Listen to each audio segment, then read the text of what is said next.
KY Whitetails, another episode of Chasing a Dream. What I want to talk about in this episode is more, I'm going to start leaning off season like this to bodies and bows, and why I'm so adamant about bodies, you know, and getting yourself in shape, and why I feel that could make you a better hunter as far as, and an archer, because it'll help you with target practicing too, because it makes your shot more steady.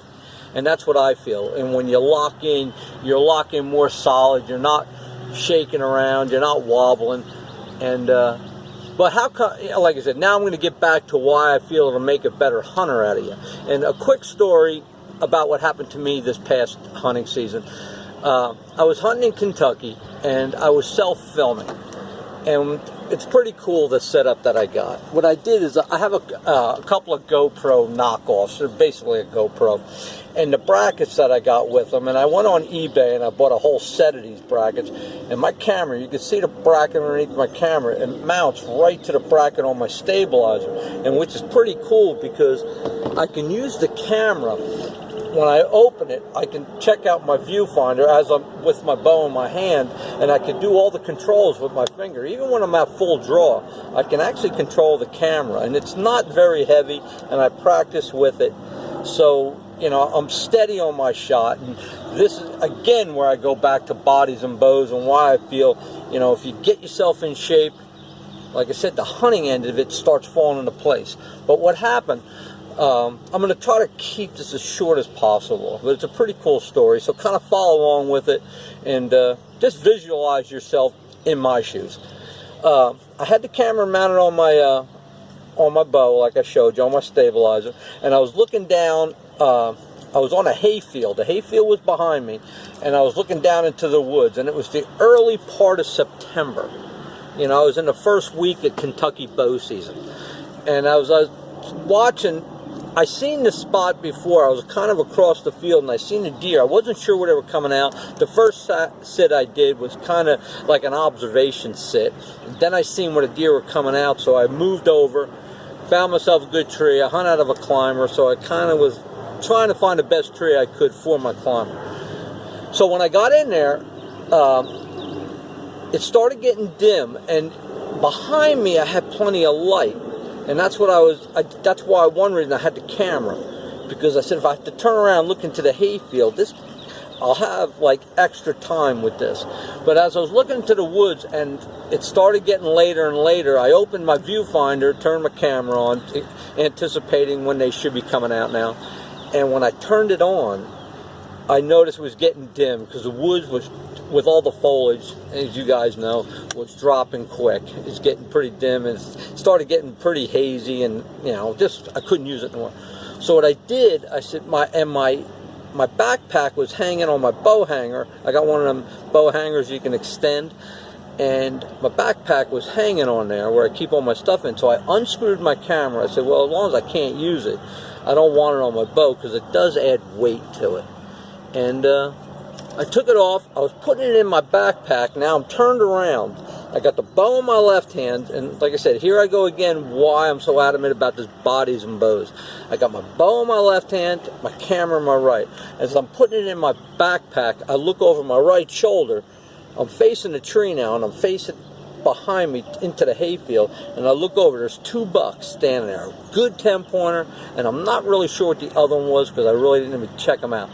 And they must have come along the wood line to my right, and I never seen them because it is pretty thick.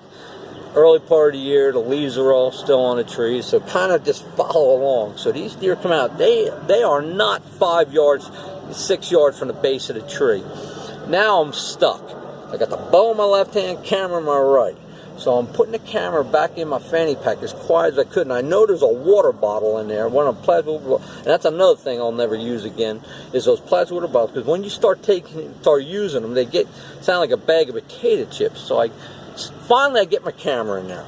I still got my bow in my left hand, and I'm trying to get myself situated so I can shoot. Now I'm righty, so my bow's in my left hand, the deer are down here to my right, so I got to kind of twist. And that means I got to take this left leg and kind of get it around so I can get myself squared to these deer. Excuse me a second. I need a quick drink. I still get excited over the whole thing. Well, anyway, so I finally get myself situated, and the deer is still right there. But real quick, here's the tree, and there's a pile of corn to my left that I put maybe about 6 or 7 yards into the hayfield. And as I'm staring at these deer, he finally starts walking. He starts coming around a little bit. And I'm kind of twisted up. I get my release finally on my string loop, and I'm getting ready to draw on this deer. And now he sees the corn. And another mistake that I usually don't do is I usually don't hunt over the corn the first time I put it out. I give him a chance, but it was only either a 3 or 4 day hunt, I forget. So I only had a few days to hunt, so I was kind of running and gunning. And so here he comes. He's coming around. As he's coming around that tree, now he's coming around the back of the tree. The tree's situated sort of where I'm looking at you. So now I got to pick the bow up and get it on this side of the tree now, and I do. I'm still holding this thing out, and as I'm holding it, the bow's starting to get a little heavy now, and I was in pretty good shape at the time. This is when I started really getting into this bodies and bows and really getting myself back into shape, because where I hunt in Kentucky is really hilly, and I got sick and tired of going out there about the last 10 years, and I was in pretty sad shape. I couldn't hunt where I wanted to hunt, but let me get back to the hunt itself. So now I finally get the bow back over on the left-hand side of the tree, and the deer is directly behind the tree now, and I'm holding it out. He's real nervous. He's starting to go to the corn real slow, so I'm hooked onto my string loop, and he turns his head to look behind himself, and when he did, he kind of blocked the vision to me with his own body, and that's when I drew the bow. So now I'm drawn, and he's directly behind the tree. I could see about from his head up is on this side of the tree. The rest of his body's on that side. Nothing I could do about it. And I'm drawn. I know he's going to that corn. But now he's nervous and he's taking his time. Now this is when I wish I was more adamant about the bodies instead of my bow. Because now I'm holding it, and this thing's getting heavy. It's a 70-pound Hoyt Charger. Anybody that knows me, I also have an 80-pound Hoyt Vector, which another reason why I'm getting back into shape. Okay, back to the hunt. So now I'm still drawn, and I don't know how long this has been, but the time is clicking. This clock is going off. And I'm holding the bow, and now she's getting hard. Now I got it drawn, and I'm still holding it up. My left shoulder is starting to say, dude, man, we got to do something. He gets about his neck out, just to where his neck goes into his body, and I'm all right. I'm getting there, where I'm getting tired, and I said, okay, a few more steps. And he finally starts walking out. When he walks out, now his front of his chest and everything is where I can shoot. And when I shoot, I had the bow drawn, looked through my peep sight, and I bend at the waist like you're supposed to. That's another thing, guys. Make sure you bend at the waist. You just don't bend your arm. So I bent at my waist, and when I go to bend at my waist, I hear clink. I hear something. Something stops my bow from going down. I open both eyes, and when I did that, he went to red alert. So I hit. Now my seat is right there, and the bracket to my climber's right there, where the seat comes down, and I hit it. Now, because my bow is drawn, I'm actually drawn inside the seat of my bow. Good thing I didn't shoot it, because when it was straight out, I'd have smacked the crap out of my seat. So now I got to lean away to get away from my seat. I'm still drawn. To make a long story short, it seemed like forever. Now this deer's at red alert, and he don't want to walk any further, and that means I got to move. So I'm trying to lean around the seat, and I'm all out of whack now. And now my arm is doing that number. It wants to let go of this bow. It doesn't have no more. It's draining quick. I take one deep breath, and I thank God I was in pretty good shape, because I take one good breath, and I lock in on that deer, and I was all over it. Why? Be honest with you, I should never have shot, because all I did was get on the deer as best I could, because I was dead.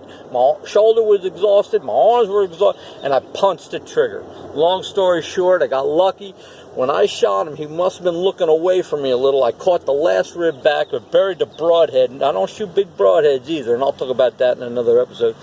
I buried that broadhead in the opposite shoulder, ran about 100, maybe 150 yards, ran down in the woods, found him. Good 10-pointer. I was more than excited. But that's why I'm so adamant about my body now. And when I watch people shoot, you're fine if you can just do at your target practice, and you draw your bow, you lock in, you go through your timing sequence, boom, punch the trigger, you're right on the money. But with hunting, now that gets all knocked out of whack. I mean, anything could happen. A deer could stop, just when you're anticipating him taking that last step, he stopped. It causes you to miss time. Now your timing is off. And in anything, I don't care if it's golfing, anything, a lot of sports are that way.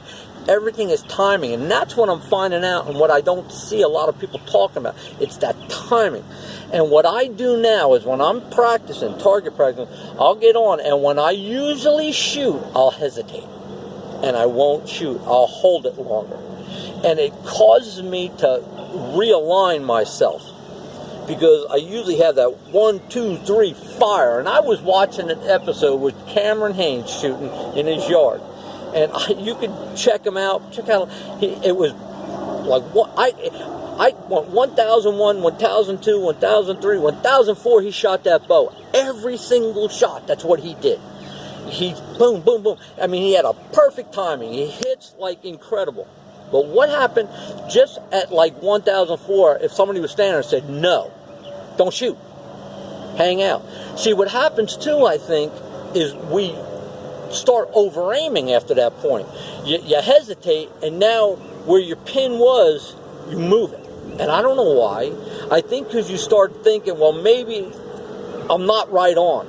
Because usually when you first draw that bow for myself and I lock it on that spot, I am locked in, like this target right out here. I am locked in. I look at the center, and when I get to that timing mark that I know I'm going to fire that bow, and I'm locked in.